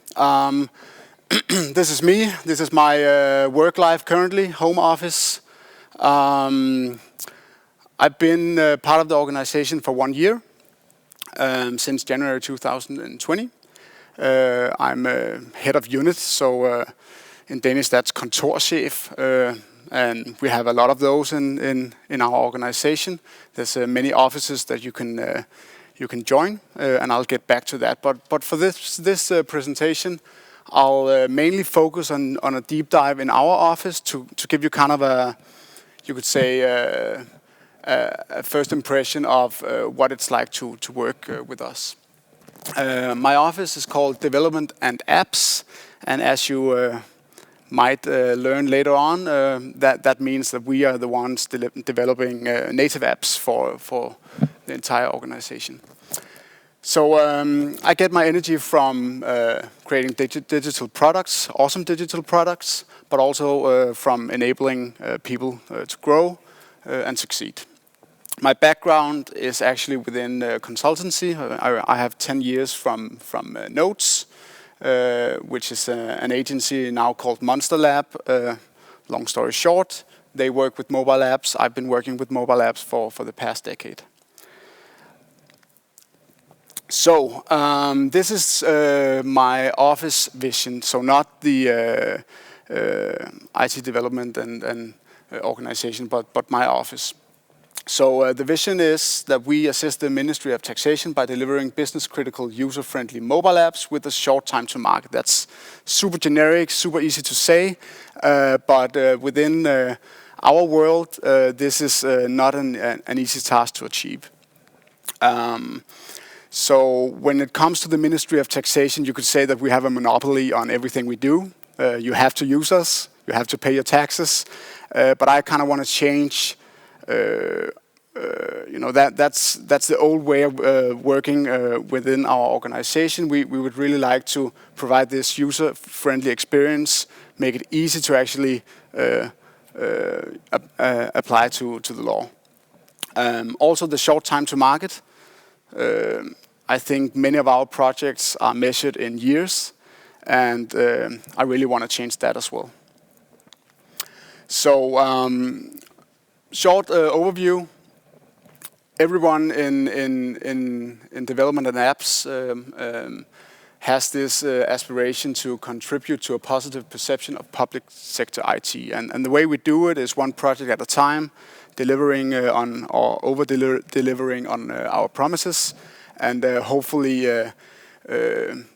getting this change on an ongoing basis. So our ambition is actually to deliver value to our users and, of course, the business as well within 3 to 6 months. So from initial idea to the first release of a mobile app, it should not take any longer. If it takes any longer, we are thinking about this in a not agile way. We want to do these quick releases. We want to get out and learn. We want to get the feedback from real users. And that is, again, if you are a startup, this is easy or easier. But getting a big organization to like learning to have the guts to actually make something public that's not perfect. That's a big challenge for us, and something I work on every day within our organization, to kind of get our stakeholders to agree on that. It's okay to launch something that we are not super proud of, as long as it still provides value. So our team is 22 employees currently. I did a quick poll the other day, 25% from DTU. Hopefully we have room for you too. We are cross-functional, so we have everything from developers specialized in mobile apps, specialized in backend. We have Scrum Masters, product owners, test managers, designers, UX, UI. Everything that we really need to make great products, we have within our team. We have 2 Scrum teams currently, looking to add a 3rd within the next year or 2. And we have a full product lifecycle focus, meaning that we work from initial idea through development, ongoing maintenance, and development as well. So I actually wanted to live demo. I wasn't too sure about the technical setup, so I made a video as well. I'll do live commenting on the video, I guess. So this is one of the solutions that we've made. It released last year during the summer. This is the ejerskifte app, or the change of ownership app for private vehicles. So hopefully the video will work, but a quick introduction. So basically, what we were trying to address with this solution is the current solution on scat.dk is super broad. It doesn't really focus on the main user needs. It needs to have every single possibility in the toolbox, but 96% just need this flow. So why not make this flow super easy? And then if you have some specific needs, you could always go to the website and do that. So I can see my bullet points are kind of all over the place, but that's fine. So some of the elements of this app is to deliver, of course, ease of use, but also to try and educate the users that the debt in the car is following the car. So if I have not paid off my loans and I sell my vehicle to someone else, they have now all the debt. So this is obviously something that's a surprise to many, and they end up getting a good deal into a bad deal because they don't know the rules. So we want to address this. We want to address the fact that you can change the ownership at the same time that you deliver the keys to the new owner. And why is this important? It's important because if the new owner or if someone gets your key and go and drive too fast and the police is chasing you, you'll probably end up with a fine even though you just sold your car to someone else. So we want to have a strict record of this. So basically, I'll try to talk you through this. So this is a split screen view. So we have 2 screens, one for the guy selling the vehicle and one for the guy buying the vehicle. So on the left, I logged in. This is my car, a Renault Clio. I'm clicking to start the change of ownership. I get the data that's on my vehicle. I get this code. So basically, now there's a countdown started. The right screen, the buyer logs in, writes the same code to do the handshake, and this is done, wherever you have the key transfer, right? So I'm typing in cute animation with a car, and I get the same information on the right screen as a buyer. Here it's stated down below that there's no debt. I then choose an insurance. That's, again, something I have to do by law. I can choose an existing one. I can actually get an offer from an insurance company within this app as well. So I need to have insurance for my new car. And right now everything is in Danish. I apologize, but obviously it will work in other languages as well. Again, small animation. I'm ready to pay the 340 crowns to do the change of ownership. And I go through that flow. We know it from web shops and so forth. I need to type in my card number. I need to type in this information to make a purchase.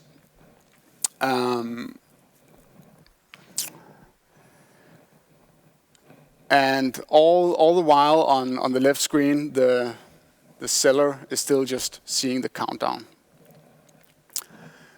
Right.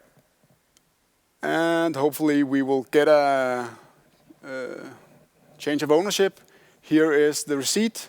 So again, I'm the new owner, Becca Bergstedt, is now a happy owner of my former Renault Clio. The seller gets the receipt as well. So all this is the app. You know, it's quite simple. I just changed the ownership of a car in about 2 minutes. And actually this resulted in many users complaining that why can something this simple cost 340 crowns. It's never been an issue before because the flow was super hard, but now it's actually something we get complaints from. So this is where I get my energy from. This is some of the reviews that we are getting. We have currently about 20,000 users a year doing this change of ownership. And we expect 5x or 6x growth by the end of this year. 4.8 in rating across both app stores, more than 1,000 ratings as well. So obviously I don't measure success in ratings, but again, the fact that we can do public sector IT that has this positive feedback is quite new, I would say. Yay, and happy clients, happy office. So okay, going back to our workflow, I wanted to kind of briefly touch upon how we work within our office, kind of to get you into this as well. So as you might know, this is the 3 ways of DevOps: flow, feedback, and experimentation. And this is something that's core to the way we work. So if I go out to the left, everything starts with an idea, a business need or a user need that we discover. Then we have a lot of meetings and dialogue that can take 1 day, it could take 1 month, depending on how many people I need to talk to. And then we define everything in a problem statement. Few bullets saying, you know, this is the situation, people are having a trouble changing the ownership of the car or whatever it is, and you know, creating that burning platform to actually make a change. Then we go into validation mode. So many of you might have worked with this already, obviously. Prototyping, user involvement, validating, is there actually a need? Is the problem solvable by the technology that we have in our office, which is apps? So we kind of assess that as well. Or if it's not an app problem, but it's still a problem, we obviously send it to someone else in the organization. And then we end up with something that's a problem statement that it's refined, it's validated, we have a good sense of what the problem space is and how we're going to solve it. And from there on, it's all about creating the infrastructure, making the design concept. Should it be a map-centric view? Should I see the car in a 3D animation? Or what are we trying to express here? Stakeholder involvement, and then going into the agile sprints. After a certain amount of sprints, usually usually we work in three-week sprints, so that would be I don't know, 5, 6, 7 sprints. Then we are ready to push this to the users. And why do I show you this? I actually wanted to highlight this first part. everything in the blue box we do to improve the chance of building the right thing. So if I didn't have all this, I would just start developing stuff that we thought was important, and we might end up addressing something that's not really a big problem. It's also within Lean, you have these different waste types. This is trying to reduce overproduction, which is one of the biggest waste types within software engineering. So everything here we try and finish up within the first 3 months. So we have about 3 months to develop the app as well. So how do we work with the 3 ways of DevOps? Obviously in many different ways, but I brought these along. So we increase the flow by reducing dependencies. We work a lot with our work process, trying to optimize, reduce waiting time, reduce handovers, reduce features that are just add-ons. We want to get things to market and then iterate on that. We also shorten the feedback loops and improve system monitoring. So the feedback loop being both within the sprint, but also delivering the product fast and then get feedback from there. And then we do the experience often and early to reduce the risk. So obviously my office is just a small part of the Ministry of Taxation. So the IT and Development Agency is one of 7 agencies plus a few that are not called agencies, I guess, but normally we talk about the 7 different agencies. So we are the IT development department for the entire ministry. You will probably not be able to see these things. I hope you can get the slides afterwards. But basically, if you're not into apps, check us out anyway. There's bunch of different stuff you can do. You can work with robotics, you can work with project management, you could do IT architecture and all that. And then we have this graduate program, and my office is actually looking for one. Then we have several different types of graduates, business analysts, software engineers, and so forth.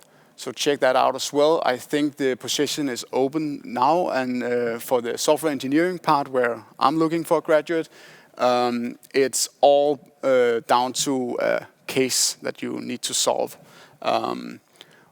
We wanted to test this out to kind of evaluate on your skills instead of your, how good of an application you can write. I don't really think that's important for the job you're doing afterwards.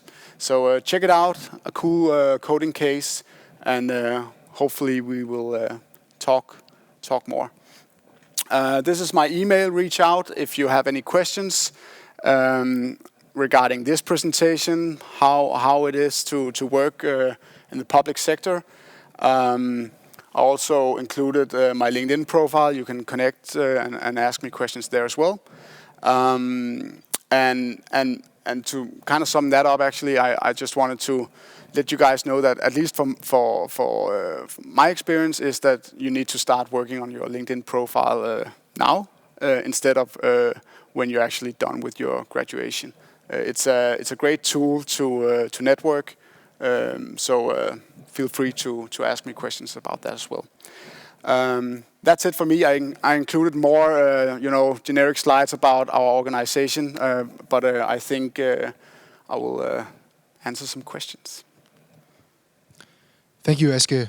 And the students are typing their questions, and we have one here. Is it necessary? Is Danish necessary for working with you?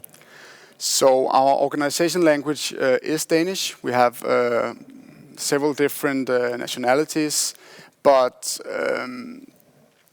I would say it's necessary to have a general understanding of written Danish because you will have messages going out from the direction or whatever, different part of the organization, that'll be in Danish.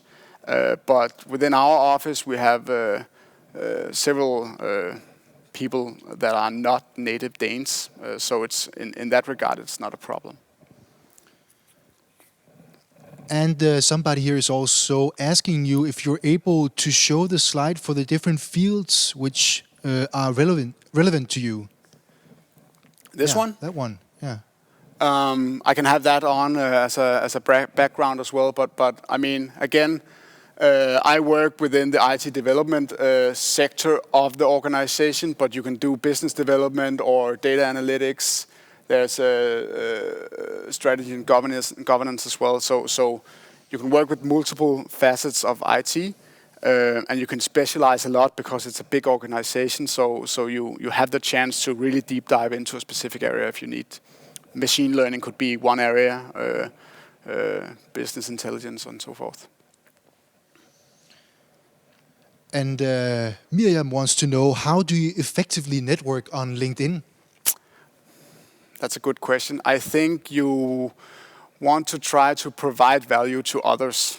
So again, you being students or graduates, you could probably contribute with your perspective on what you're looking for in an employer. What are your theoretical background, so forth.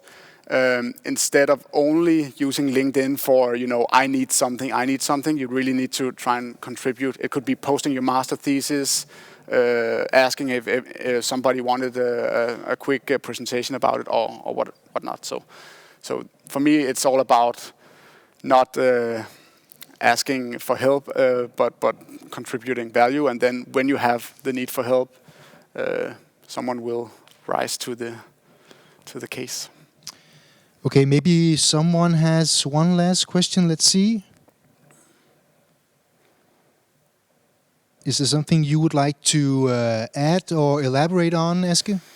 No, hopefully you'll be the judge of that if I manage to change your perception a bit on public sector IT. Again, if you have any questions, you can also just reach out to me afterwards, and I'll be happy to answer. Yeah. There's one here who's asking, do you have a possibility for diploma projects related to project management? So I know that there are cases where that has happened. I don't know if we have any systematic approach to it. So again, whoever you are asking that question, send me an email and I'll make sure to get you into contact with someone who can actually answer that. It's part of it's a possibility, but it's not like we have 10 openings and you can just pick from a list somewhere. It's more. I would guess it needs some dialogue before we could do that. Very last chance to write your question. Let's see.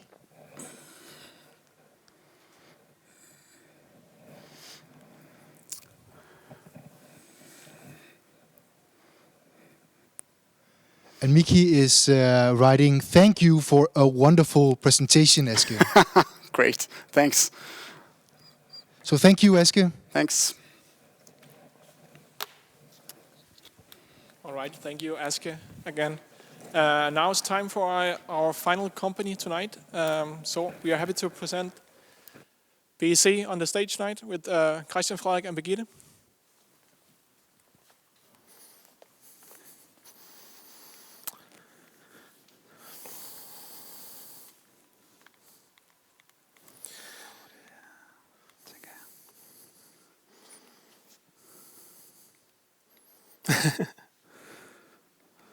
There we go.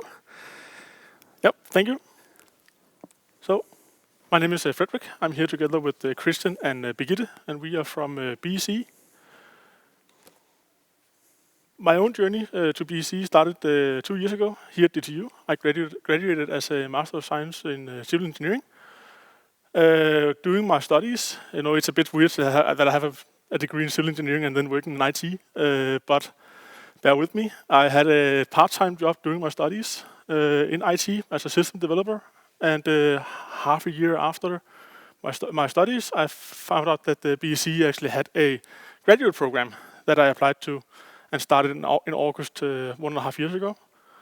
BEC is a workplace where you if you want to, you can get a lot of challenges and experiences. And I took one of those chances and started teaching the courses at BSC last winter in 2020.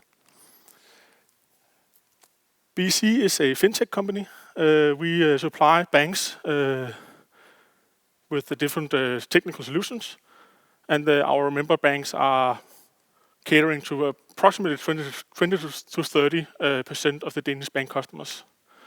The quick way to say that is that BSC provides technical solutions for banks so they are actually able to run as a bank. BSC is a member-owned corporation, meaning that we have a lot of member banks that is actually owning us. The 3 biggest owners, Nykredit, Spar Nord, Arbejdernes Landsbank, is among the 10 biggest banks in Denmark.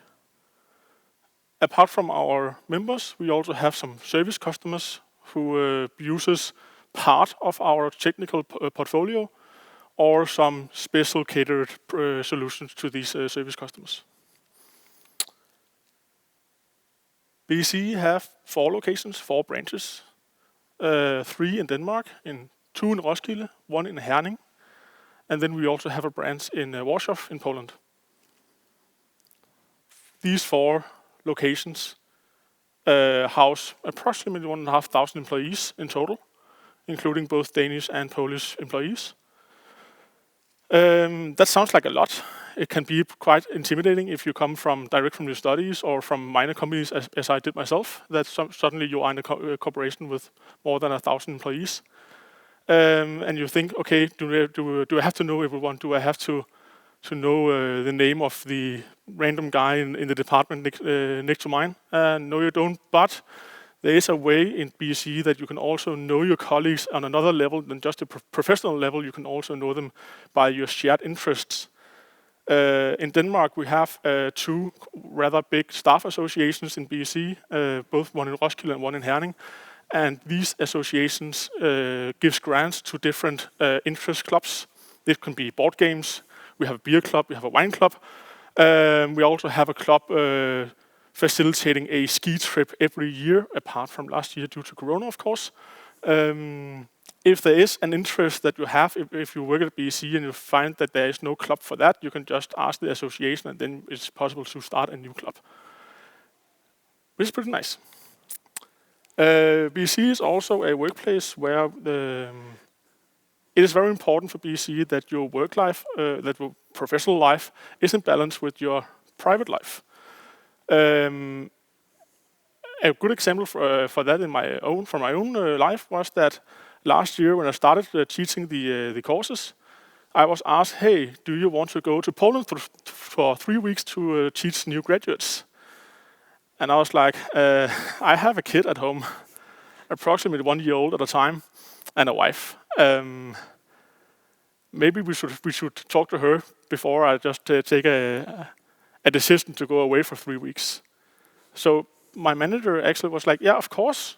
She also needs to be part of this. She needs to be okay that we take you away from your family for 3 weeks. Because if you are worrying when you are out doing your job, then maybe you won't actually do that good of a job. So that's really important for me at least, that this is a possibility.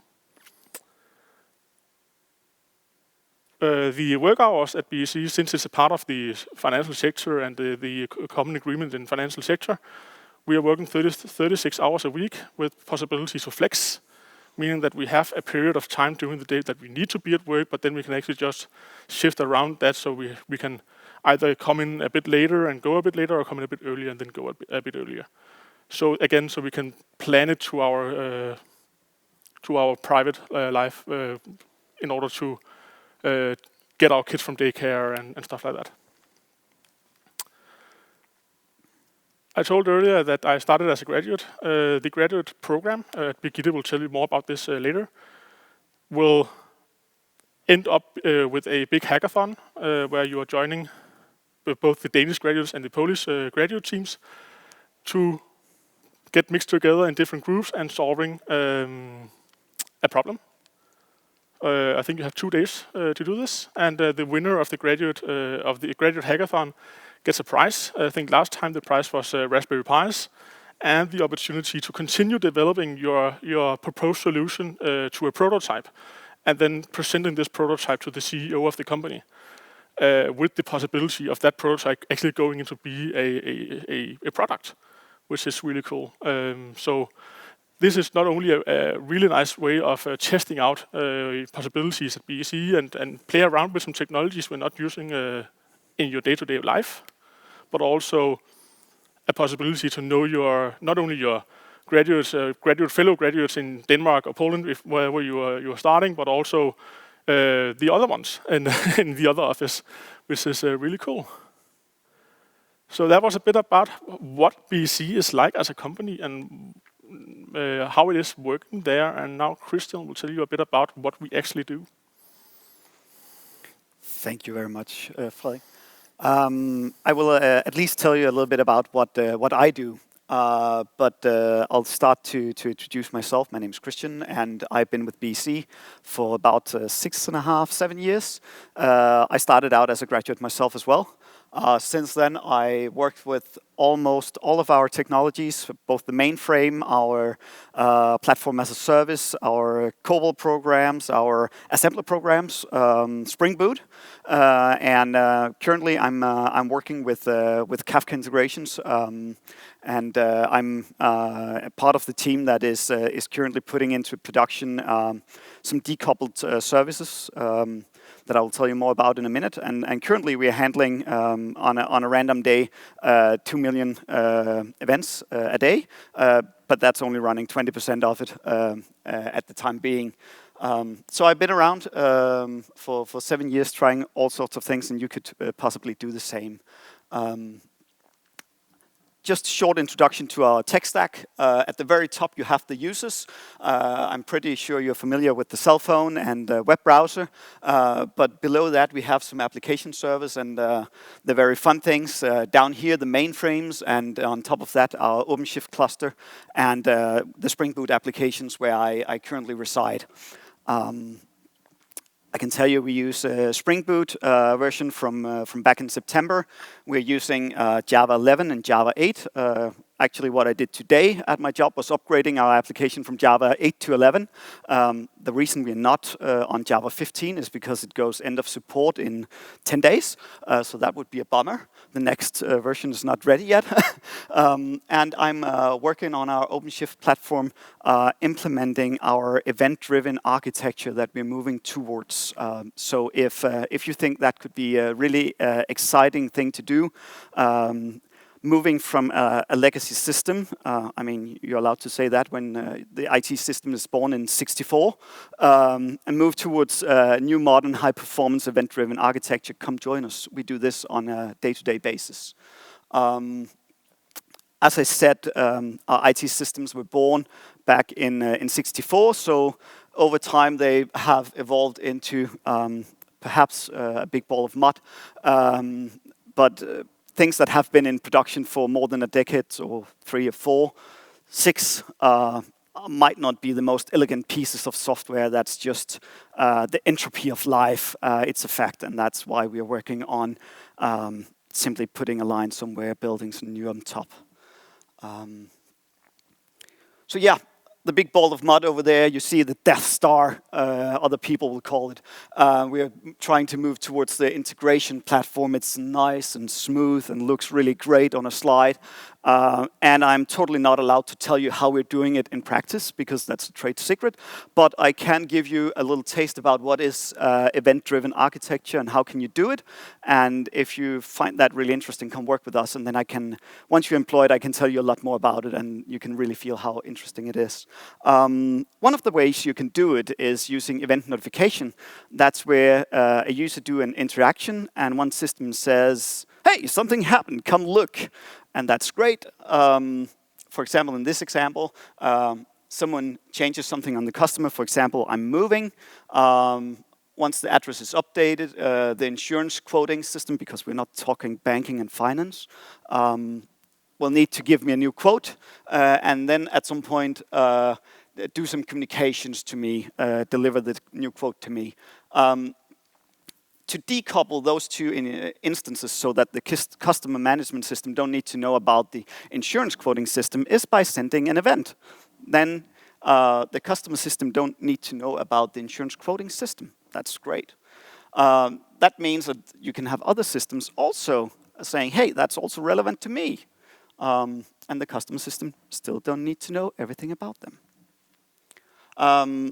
If you do event carried state transfer, you remember in the previous system I said, okay, insurance quoting system goes back to the customer system, grabs the information it needs. It's great.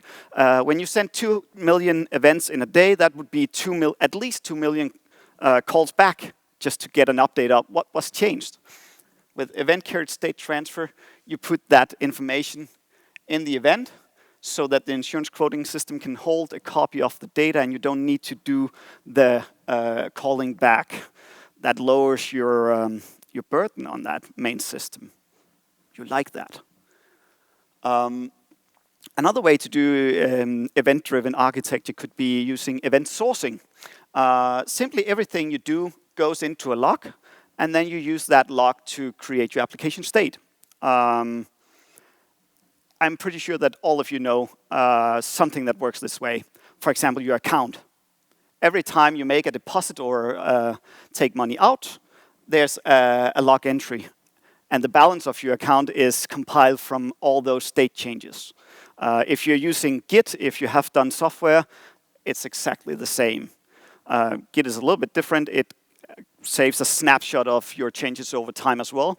I can tell you that the accounting systems does the same, because calculating the balance at the end with 1 million transfers in and out of your account, that gets heavy. So it just updates the snapshot at the end, so it's easier to calculate. That was the animation. Great. Then there is what is commonly called CQRS, Command Query Responsibility Segregation. It's actually not an event-driven architecture thing. It's just usually used in that combination. As more or less with the account example, you can send a command to the system, transfer some money, and then you update the account here. And if you're smart, you have a little thing going over to your read optimized data, because, for example, there's a lot of people using their mobile banks, so it's pretty smart to have pre-aggregated and calculated what to show there. Read optimized data over here, but you still have your application and data over there. That's great. And then you can just put events in and use that to do your read optimization. That's where it comes into play. So is it that simple? Nope, not at all. There's 10,000 other things to think about, not just relating to event-driven architecture, but also decoupled architecture and distributed system, the fallacies of distributed system, network latency, and all that kind of stuff that makes it just not simple to go to work, but also makes it fun and fascinating, and makes you really think, yes, I cracked it today. So that's why I love it. If you love to solve problems like that, come work with us. You get the chance to feel like that. The reason we do this is because for the banks, it increases agility. They can have new features implemented faster by speeding up the development, moving to a more modern platform than the mainframe was. It can do incredible stuff, but we just can do other stuff on modern platform. And there's a couple of bullets more, but for the audience here, I think it's really interesting for you because it gives you challenging tasks. And if you need to have also a sense of direction or purpose, well, fighting fraud, breaking cost curve, making the prices for banking customers go down, well, that could probably be a sense of purpose as well. Finance is one of the most heavy regulated sectors in the world. I couldn't find the numbers for EU and Denmark. This is for US. Just to say, it's heavily regulated. That just adds another whole other part of stuff you can not do and challenge you even more. And it's just a really, really a great way to get challenges as well.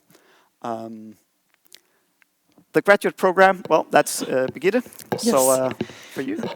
Thank you so much, Christian, for taking us by the hand from central to decentral architecture and why it matters. And what this slide shows is something about our talent program for graduates, and that's what I want to spend the last minutes on. So we have this talent program for graduates, and this year we're having 2 tracks. Do you hear me properly? Yeah. Okay. Like that? Good sound? All right. We're having 2 tracks for graduates this year, a software developer track and a business analyst track. And as Frederick illustrates, you don't need to be a ready software developer, but you need to have the competencies and the motivation to learn. Yeah, thank you.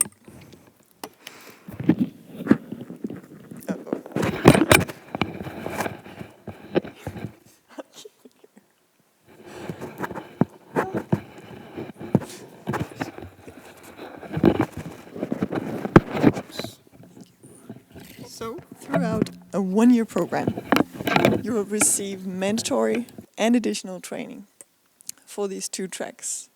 You will also be part of a Scrum team, so you will be part of a real department, a real Scrum team, solving the tasks that are important according to business needs.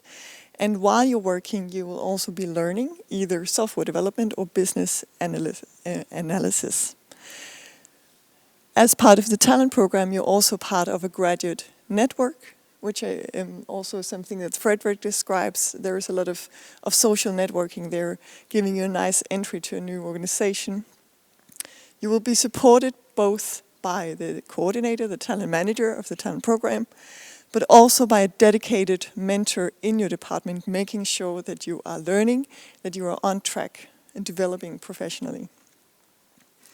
We offer a market level pay, which in the financial sector is good pay. And throughout this year, you will also have the option to see another department, find out what are they doing in other areas of BC, visiting another department for 3 months. And you will end your time as a graduate with this international hackathon. So who are we looking for? Software developers and business analysts. And what will they do? Well, software developers will participate in the entire development process, both making new functionality ready for production, but also making sure that the old systems are operating, finding faults, correcting them, and future-proofing solutions. And business analysts will be the ones bridging the customer needs and the daily tasks in the full stack teams developing IT. So they will represent bank customer needs to the developer teams. They will communicate and balance expectations and deep dive into the IT system functionalities. And of course, acquire knowledge about the financial sector. So if you're interested in BC, in the talent program, maybe you're graduating in 2021, go and have a look at BCDK and specifically on the talent program. We're open for applications until May 22nd. And I won't spend any more time now. I think we still have a few minutes for questions, so let's open up for Q&A. All right, we have one question here. Which skills in details are necessary for the graduate program? Yeah, you might think that there would be very specific technologies, and of course in some departments they are looking for specific technologies such as Java or JavaScript or Kubernetes.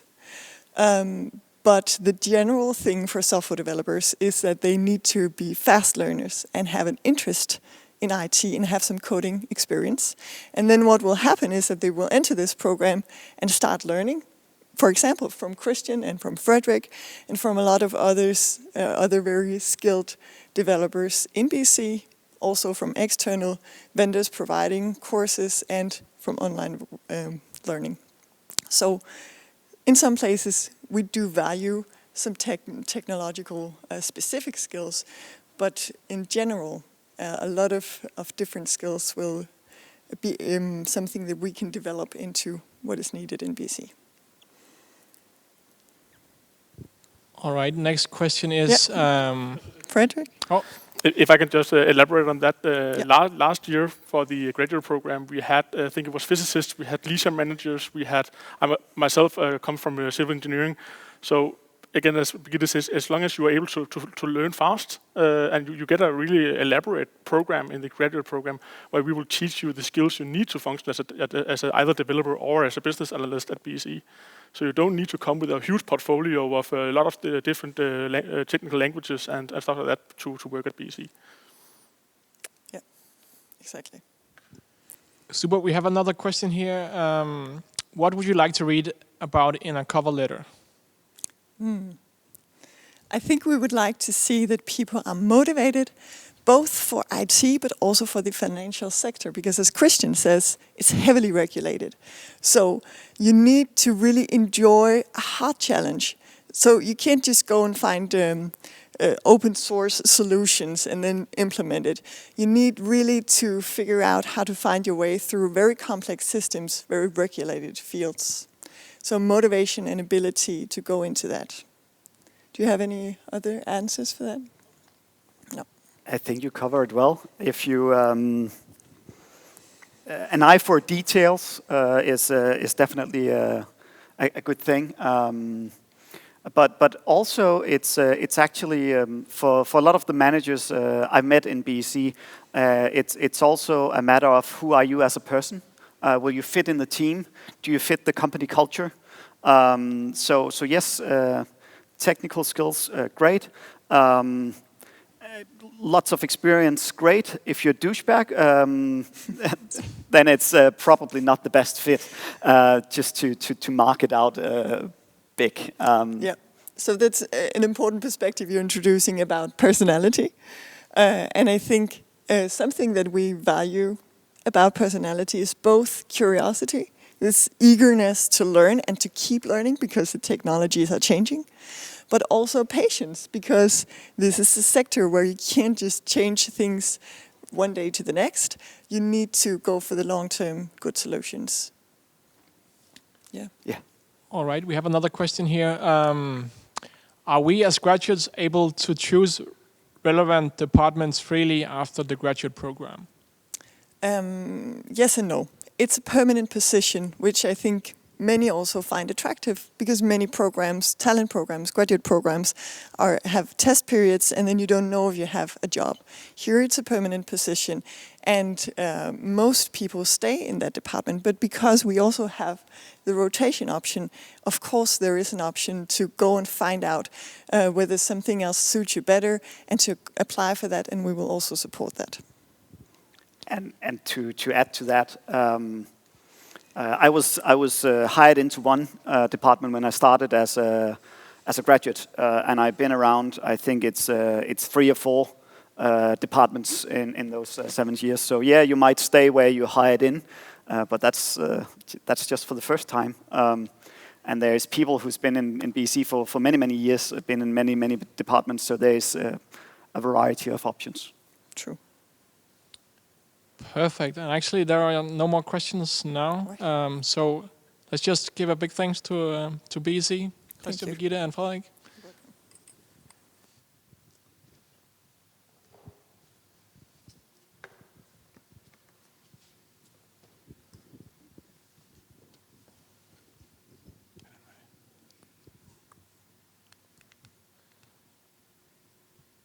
Yes, and that was our last company presentation for tonight. So all that's left is to say thank you very much for tuning in tonight. I hope you enjoyed it. I hope you got inspired. And thank you a lot for all the good questions for the companies. Jacob, do you want to add something? Yes, and thank you for all of you who has been watching. And we're very thankful that you did that. And we hope to see you again soon, also in real life. And as we said, at the beginning, there will come more activities together with these 6 talent partner companies that you met tonight. So you can really look forward to that. Thank you very much for tonight. Thank you.